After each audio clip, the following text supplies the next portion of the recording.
baik di kalangan Muslim sendiri, baik di kalangan pemuda-pemudi masjid, saya mengalami diskriminasi karena saya sudah mulai terima Yesus.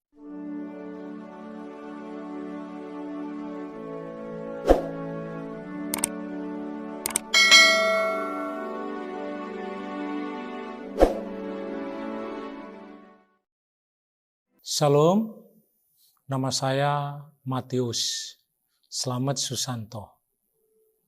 Nama kecil saya Budi Slamet. Saya dari suku Jawa. Tempat tanggal lahir saya di Jombang, Jawa Timur. Sejak kecil saya penganut agama Muslim yang kuat. Saya punya bapak angkat, yaitu Pak D saya, Abi saya, satu mudin di salah satu desa di daerah Jombang. Ya, saya aktif sejak kecil, umur 9 tahun sampai 10 tahun, saya sudah dibesarkan di masjid, bahkan setiap hari Jumat, saya harus memukul buduk 9 kali pada jam 9, untuk memberitahu kepada semua warga agar bersiap-siap untuk mempersiapkan diri pergi sholat. Dan setelah saya besar, saya juga aktif di gerakan-gerakan Islam, yaitu termasuk menjadi pemuda-pemudi masjid, saya sangat aktif di sana. Pada tahun 1985, sejak saya bekerja di sebuah perusahaan swasta yang bergerak di bidang pekerjaan jalan, Road Betterment Project.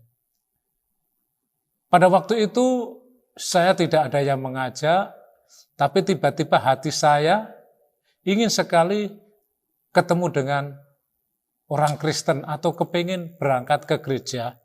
Saya nggak tahu siapa menyuruh itu. Pada tahun 85 itu. Pada tahun 95 setelah saya menerima Tuhan Yesus, saya dibaptis, ada banyak tantangan yang saya hadapi. Pertama, kedua orang tua sangat tidak menyenangi dan menyetujui saya pindah agama. Dan yang kedua, saya harus berhadapan dengan orang-orang yang membesarkan saya, guru saya, yaitu Pak D saya yang mengasuh saya, sehingga saya menghadapi tantangan yang begitu besar.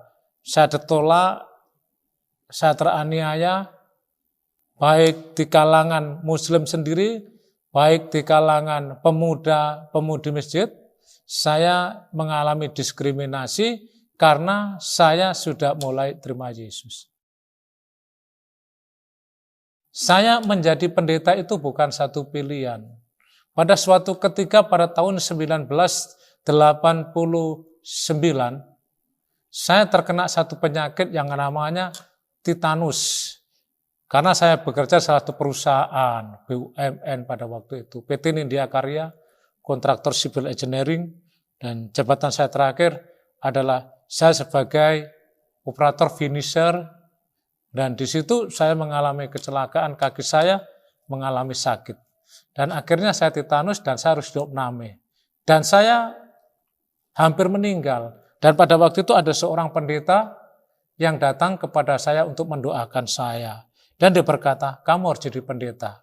Karena saya ingin sehat, karena saya ingin sembuh, ya saya terima saja apa itu pendeta. Jadi saya tidak tahu dan tidak punya keinginan jadi pendeta.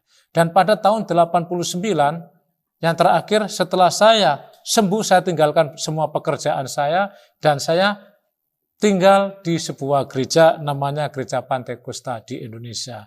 Dan pada waktu itu saya dibina, dituntun, dan akhirnya saya dipenuhi Roh Kudus, dan Tuhan bicara dengan saya supaya saya menyerahkan diri untuk menjadi pendeta. Dan saya sekolah pendeta di salah satu sekolah Alkitab di Indonesia. Dan sampai sekarang, tujuan saya menjadi pendeta adalah karena Tuhan memanggil saya, memilih saya yakin itu, panggilan yang begitu kuat yang ada dalam hidup saya, sehingga saya sampai saat ini tetap bertahan dalam panggilan Tuhan. Setelah saya menjadi Kristen, bahkan mengabdi sebagai pendeta, kadang-kadang tekanan itu ada, masalah itu ada, bahkan pencobaan itu ada. Seakan kita diberhadapkan dengan dua pilihan. Pilihan yang pertama, saya tetap bertahan mengikut Yesus, memikul salib sampai mati, atau saya pindah agama, kembali ke Islam. Karena tantangan yang begitu banyak. Tapi percaya bahwa tantangan yang begitu banyak itu tidak akan menggoyahkan iman saya. Saya tetap berprinsip, sekali ikut Yesus, selamanya saya ikut Yesus. Salib besar, salib kecil, tetap saya pikul bersama Yesus Kristus. Saya berpesan kepada saudara-saudara saya yang saat ini menjadi murtadin atau meninggalkan agama lama. Jangan pernah takut bahwa di dalam Al-Quran berkata, wa huwa ma'akum aina ma kuntum sallallahu wa maulana basir. Sampai akhir zaman, Tuhan Allah itu menyertai orang percaya. Demikian di dalam kitab Wahyu, Tuhan telah memilih kita, Tuhan telah memanggil kita. Jangan kita serahkan panggilan kita kepada hal-hal yang membuat kita tertarik lagi kepada agama kita yang lama.